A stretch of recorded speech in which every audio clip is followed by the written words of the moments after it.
Hello, my name is Gloria Kotowski, and I was an X-ray technician at the old Aiken County Hospital from January of 1967 until the end of 1972. And some of the days that I had at the old hospital, you probably wouldn't believe what all I had to do. Not only was I an X-ray tech, I also did all the EKGs for the Aiken Hospital. Back in those days, we had the kind that had the metal pieces that we strapped around the arms and the legs, and we had the old suction cups that we used on folks. And if a doctor ordered a exercise EKG, one of the fellas in the maintenance department built a box that had 2 steps on it. So I would walk the patient up and down and back and forth those 2 steps to get them to exercise enough to see if the heart rate changed. Then I'd have to get them back on the table and hook them back up real quick and pray that the suction cup on their hairy chest would hold long enough for me to get a decent EKG. And back in those days, it was a strip for each lead. And one day apparently, not during an exercise though, it was just a regular EKG, apparently I had put the arm leads on the wrong arms, and Dr. Deloach was the doctor who read all the EKGs for the hospital. So he let me know quickly that I had interchanged the leads, and he called me on it. He called to the X-ray department and asked who did that EKG, so I had to tell him it was me. He said, okay, well, Gloria, he said, I need you to walk the EKGs over to my office so I can read them. So I had to leave the X-ray department and walk to his office on Waterloo Street and carry all the EKGs to his office at the end of the day at 5 o'clock. Because I had been a bad girl and put the leads on the wrong arms, and apparently he needed that EKG readily. So that was one boo-boo that, he really did like me. I'm not saying he was trying to punish me, but his wife, Lib, interfaced for him a lot because he could come off as a stern kind of fella, but I still liked him no matter what. That just was one incident that was kind of funny. But of course, being only 21 or 22 at that time, he put the fear of God in you. Let's see, as my X-ray tech days, I did go to school in Columbia, South Carolina, at the old Columbia Hospital. It was a 2-year hospital-based program.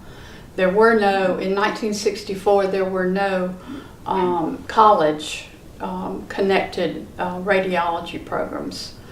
So I got accepted in the Columbia Hospital School of X-ray, and I went there for 2 years and then took a national board exam after my 2 years, which I thankfully passed and became registered.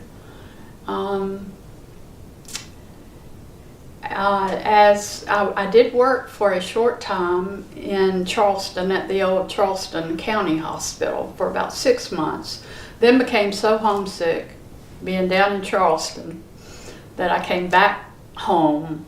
I wrote, back in those days, wrote letters to the different department directors. There was no internet, there was no email. So you wrote letters and had to wait on responses from another letter coming back to you.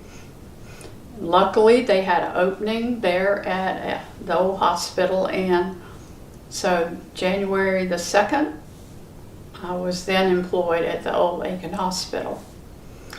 I did have to take call on the weekends, a lot of call it seemed, and being 21 and wanting to go out and date and have life, you know, being on call like every third weekend was pretty hard. It was heavy work. We had to wear the old lead aprons. We did a lot of colonoscopies and esophageal studies. We did pelvimetries with the old board up on top of the x-ray table, measuring the pelvic areas for the doctors delivering ladies. I did a study with Dr. Meek one time. He was doing some journal article that he needed some x-rays to be done for him. So I did, I helped him do this article that he wrote up for his American Journal of Fellows. That was interesting. Dr. Heil was another doctor, the orthopedist. We only had Dr. Heil as an orthopedist in Aiken at that time. I forgot the exact years that he was there that I worked with, but I had to go to surgery a lot with him and do hip pinnings. And we had an old picker machine that we used to develop x-ray. Well, it was not really an x-ray, it was like a reverse picture of an x-ray, and you printed it out and you had to put a special chemical coating on top of the film so the picture wouldn't disappear. That was something new at the time, to have that picker machine that we could do those special pictures with. And what did you do with the pictures? They were filed in the x-ray jacket. Once that coating that I put on the top of the picture, it kept it where you could actually see the bone. Back to Dr. Meek. What kind of doctor was he? What study was he doing? Dr. Meek, he was our burn specialist at that time, and he did a lot of skin grafts. And this article that he was writing had to do with skin grafting. But somehow, I can't remember exactly. Like I said again, I was very young, in my early 20s, when I did all these things for doctors. And they treated me like I was a child to them. I was one of their children. One day, Dr. Heil, back to Dr. Heil, he had an extra ticket to the Masters tournament, and his nephew was in town visiting. So his wife was not able to go with them, so he called the x-ray department and asked if I wanted to go with them. So it was Dr. Heil, his nephew, and me. And his nephew was close to my age, and I think Dr. Heil just wanted somebody along. And that was my first time getting to go to the Masters. And that was back in the in late 60s that I did that with him. That was quite an experience. Something totally out of my realm of knowledge or expertise at. And since then I've learned to love golf. And it all started with Dr. Heil. There was a lot of x-rays where the actual film was contained in a cassette that was, we had different sizes, 11 by 17, 10 by 12, different sizes, 8 by 10, and we had cardboard cassettes too. They were very heavy. You had to take them into the dark room and had chemicals that we had to mix. And we did have a processor that we could slide the film into that would develop the picture. But in the olden days, like 1964, I had to hand dip the x-rays in the chemical. What was the chemical? What was it? I can't remember exactly, but I remember it had silver in the chemical. And some people knew how to extract the silver from the chemical. Like once the chemical was too old to be used for developing the pictures, the silver could be extracted and then it would be sold. And you could get money for that silver that they collected. I never saw any reimbursement from that, but some people did. So that was something interesting. But now everything is digital. The x-rays can be taken and immediately they just go straight to a doctor's office. The doctor doesn't even have to come to the x-ray department to look at the film. Wishing it could have been that way for me, but everything was very heavy, very complicated. I mean, you had to know a technique to take the picture. So I had a little technique book that I wrote down every technique I used for every part of the body. So you dialed in on the x-ray machine, KVP, kilowatt voltage, density. You had to know what density. So we had a little measuring stick that we had to measure body parts and then use that measuring tool to determine what density we wanted to use and what voltage we needed to get through that body part. So we had a lot of physics we had to know too while we were in school, not just anatomy and physiology, but we had to know physics too, which was not really my favorite subject. But yeah, x-ray, radiology was a whole different ball game.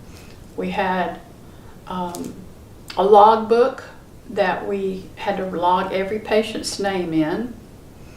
We had to type a little card with their name and birth date and x-ray number on a little flash card, because you use that flash card to flash their name onto the x-ray film once you got in the dark room. It was a little flasher device. So every film had to have that flash card flashed onto that film before you put it into the processor. One day I was on call and Dr. Sewer was the doctor who called me in to x-ray. It was a child. I think they had a broken arm. But it was after hours, naturally, and he and I were trying to hurry and get through with what we had to do so he could make a determination whether the child needed a cast. But he wrote up the patient's name in the logbook for me and typed out the flash card while I was taking the x-rays and developing the film. He's the only doctor who ever did that for me, and I'll never forget it. Wow. I did see his daughter a couple of months ago when we had the old hospital reunion gathering, and I did get to tell his daughter and his son, Dr. Sewer, that story, and they appreciated hearing that their father was kind to me. But yeah, the days of radiology and always being on call, they didn't have an ounce of guilt calling me in for x-rays and EKGs. You the only one? Well, for that weekend, I would be the only one on call. And I lived in the nurse's residence right next to the old hospital. I had a room there that I paid a monthly fee. They took it out of my check. And what was good though is back in those days they gave you a free meal in the cafeteria. which was on the first floor, or the ground floor, Mhm. where radiology was. And it was across the hall from the lab. So I got to know all the people in the lab. Ronnie Sheely, he is now a physician, or he was. He may be retired by now. And Mary Grandy, I'm not sure if she's still around. Just some folks that I got to know very well, and another fella named Eddie. They were all good people, fun to be around. Mhm. Ann Bunch, she was another good one that worked over in the lab. Great people. Who Miss- was the radiologist? Dr. Charles Green was one of the and Dr. Onstead. They were the two radiologists that I worked with, Mhm. and they treated me like I was their child. That was the good thing, because they were always had my back. They didn't try to make it hard. You know, we just did our job, got the people taken care of. You know, we tried our best to give good service. You know, we may not have succeeded in every case, but I always felt like I did my best with what we had at the time, because, you know, everything was still being developed back in those days. You know, they were still coming out with new stuff. But when I left in 1972, all of that had not occurred yet. It was still the old-fashioned way. You were still developing films, you know, with a processor. You still had to fill the chemicals in the processor. Had to be just right. Had to have a certain temperature to make the films develop. You had to be in a dark room. I did have to learn how to stick veins to inject the contrast material for kidney x-rays. So that was something new I had to learn how to do. But I did learn how to do that when I was in school in Columbia. I went to the emergency room, and the nurses there taught me how to stick IVs, stick veins. So I had to get checked off with a nurse in the emergency room before I could stick any other patients. That was a new skill. And when did you decide to go back to nursing school? My nursing school days, I started school in 1972 right here in this museum building, and I came to school here for a year, from 72 to 73, and this was called the Banksia building, and it belonged to a private citizen before that. But I just thought this was the most beautiful building in the world, you know, getting to come to this mansion to go to school. But then they built the new campus in 1973, which was just one building, the administration building that they're using now, and all the classes were held up on the second floor. So at that time, the nursing program was a 2-year associate degree program. This is USC Aiken. And that was USC Aiken. And I graduated from that program in 1974. And then USC Aiken finally became accredited in the bridge program that bridged over to a bachelor's degree program. And I was accepted into the bachelor's bridge program. And that was 1986, and I graduated in 1991 from the bachelor's program in nursing.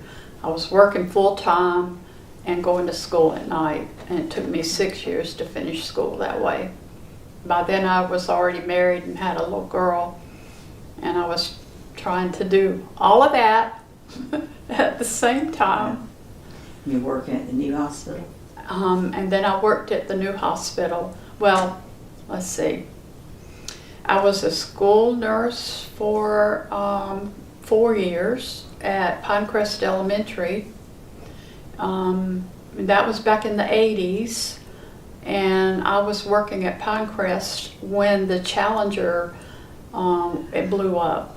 I happened to walk in one of the classrooms and the teacher had the television on because her students that was going to be a science lesson, and during that time the Challenger blew up.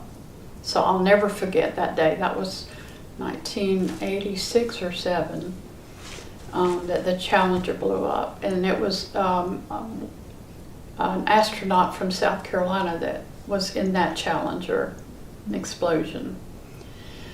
And then How did the kids react? Pardon me? Tell us about how the classroom reacted. How they were just astounded, but these were children that had special needs. So I'm not sure if they really had the true understanding of what that meant. Yeah. But the teacher was trying to make it a normal type experience for the children. So I'm not sure if they really did understand what happened. But I understood, as I walked in, because I made my rounds every day at the school to see what was happening in classrooms and see if the teacher needed me for any of the children that may have, what she thought was fever or chicken pox. I did a lot of chicken pox screening at that time. A lot of head lice checking, and I did scoliosis screening for the kids, and then I had playground accidents I had to take care of. I had to make sure all their immunizations were up to date. So that's kind of what my job consisted of, and getting letters to parents, getting permission from parents, handing out daily medications for students, making sure I had the right containers that the medicine was in, and permission from the parents to give the medicine at school. So it was a lot involved being a school nurse. At that time, I made $300 more than the school bus driver with a college degree. So I worked at that job for about 4 years, and then, before I was a school nurse, I was a health department nurse. I worked for the Aiken County Health Department for 6 years. And I was there in 1985 when HIV became prevalent. And we didn't really know what to call it at that time. We had a lot of meetings in Columbia trying to decide how this new virus is being spread so rampantly. But they finally came up with a name to call it. And we had a Western blot test that we did to determine the disease.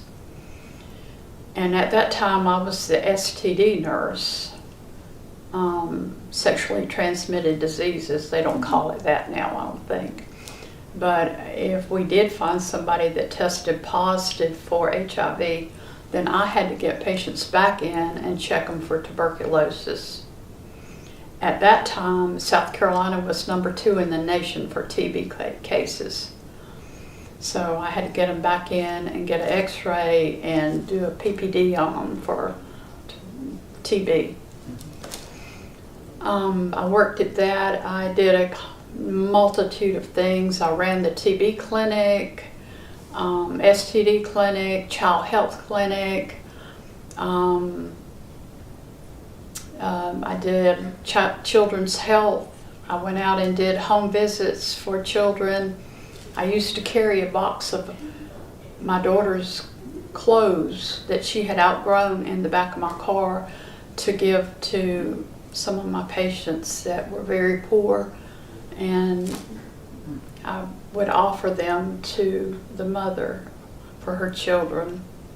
It was very, very poor people in Aiken County. You just don't realize. So that was an eye-opener, you know, to see Aiken County in different eyes. Mm-hmm. So I did that job until 70, let's see, what year was that? I started working for Aiken Regional in 1991. Okay. As a nurse? As a nurse there. And I started out in the radiology department. So I feel like I came full circle back to my x-ray days. And I had 7 rooms that I had to keep running. And the doctors were doing special procedures in one room, and kidney x-rays in another, and colonoscopies in another room. And we had the dark room we still had to keep it running. So I just made my rounds between the 7 rooms to make sure everything was going smoothly. I did that for, 3 years, and then a job became open on the 3rd floor, cardiopulmonary, and I stayed there for the last 23 years that I worked for the hospital. So I worked for the new hospital for 33 years. And what differences? And just retired last year at 78 years old. What differences did you see in the old hospital versus the new hospital, besides the technology? Besides technology, well, at the old hospital, all the doctors that I worked with or came in contact with, as I said before, they treated me especially. I don't know how they treated other techs, but I always felt like they were more of a father figure for me because I was so young, you know, in my early 20s, that they treated me like one of their daughters, which was kind and compassionate. Another thing, back in the old hospital days, if I was in surgery for Dr. Heil, in between his case, I would go over to Dr. Roundtree. He would be doing maybe a hysterectomy, or Dr. Lattimore. They would let me watch them. They would let me stand at their side at the head of the table and watch them do surgeries. Wow. Because they wanted me to learn. And of course I was already dressed out in scrubs and everything, and had scrubbed down and had on, you know, clean scrubs clothes. They would let me stand with them while they were doing their surgeries. Wow. So that, and then I would run back over to Dr. Heil and take another picture for him. And so I was, you know, they treated me so good. I never had a problem with any of my doctors I worked with. So, and then for the new hospital, as some people can verify with me, we didn't always have that camaraderie feeling, you know, where the doctors were more loving and considerate. I'm not saying all of them at Aiken Regional were like that, but the busier the medical field became, I could feel a difference. Then it was strictly business, you know, for the new hospital. And then technology, you know, you had to be on tip-top shape, you know what you were talking about. You know, you couldn't just, you know, slack off because they said, all right, you've been to school, you've got a college degree, you ought to know this information, you know. I did have to go and learn how to read an EKG at the new hospital because I monitored patients with our cardiologist and pulmonologist. I was at their side, not only taking notes for the chart, but I was the nurse who was sedating their patients as well as monitoring their patients.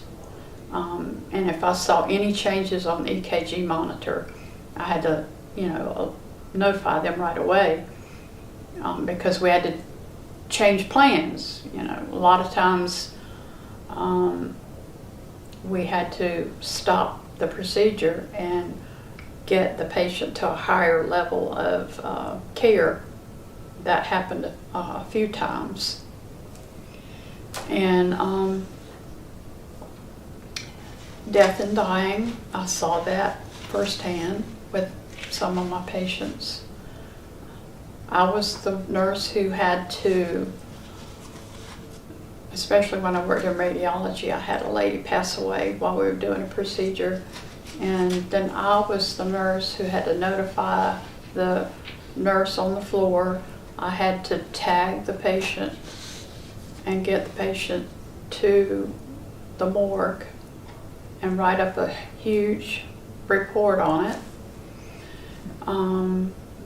incident report, and then sometimes I had to notify the family, which was not comfortable at all.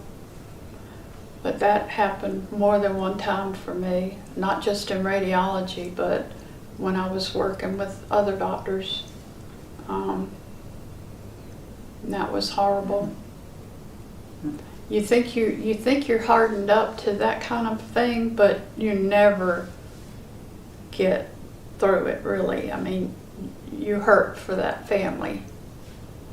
And if you got to know the patient a little bit, you felt like they were dependent on you to take care of them, which I was the caretaker for that patient.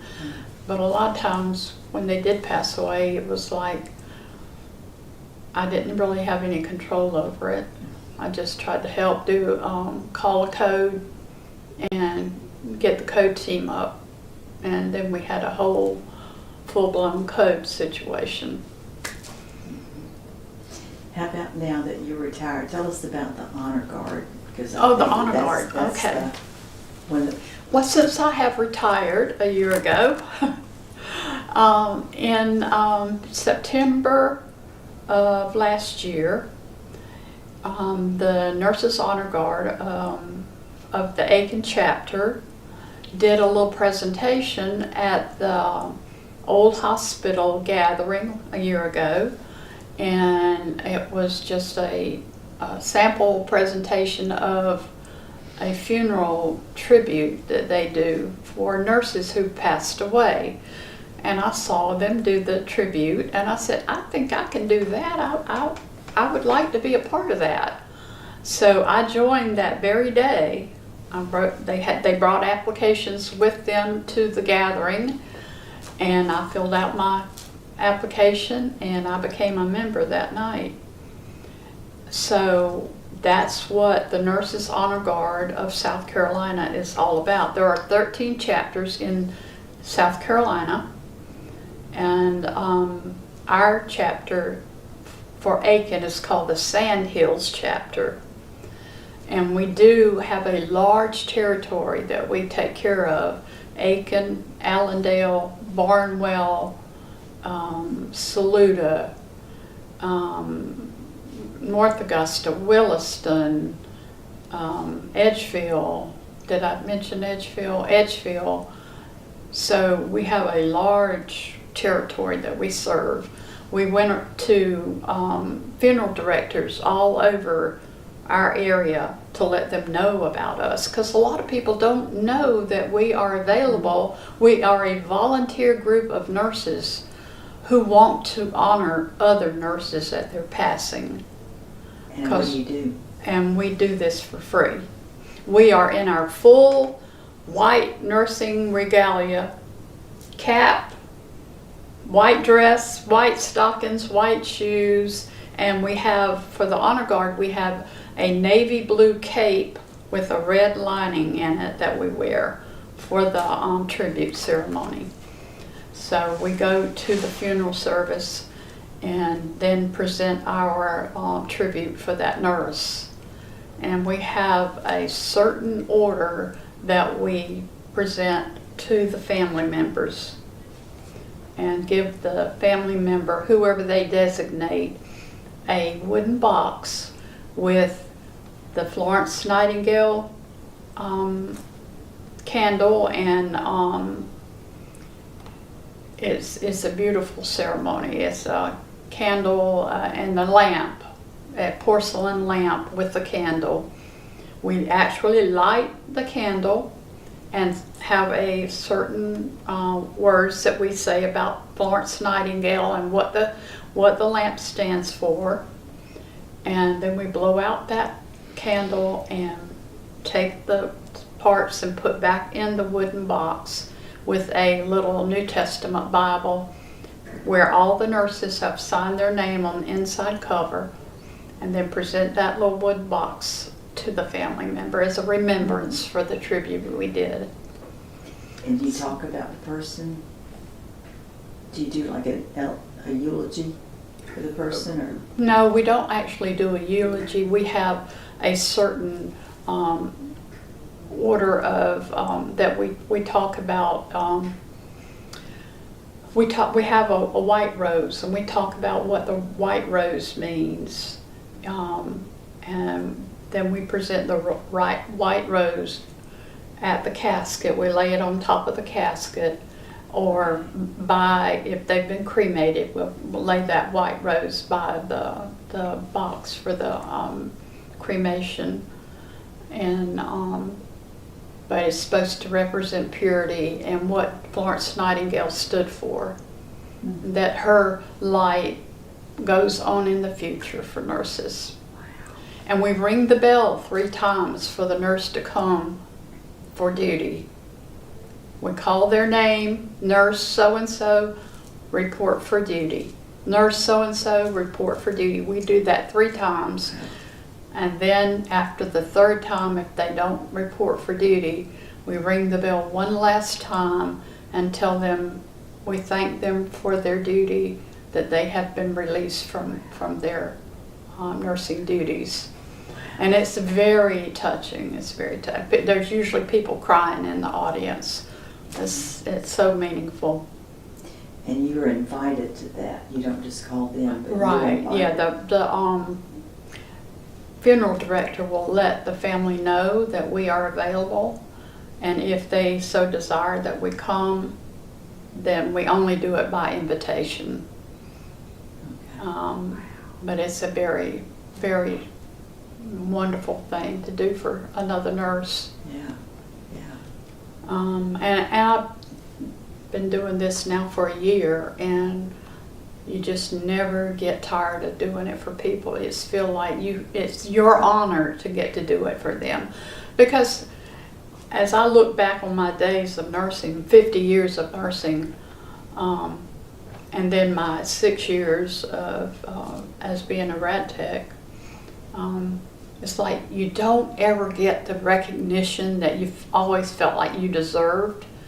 You were there at the patient's bedside doing everything the doctor wanted you to do and giving them the best care you ever could. You know, you never slacked off and trying to do for that patient what you felt like you wanted your own family to have done for them.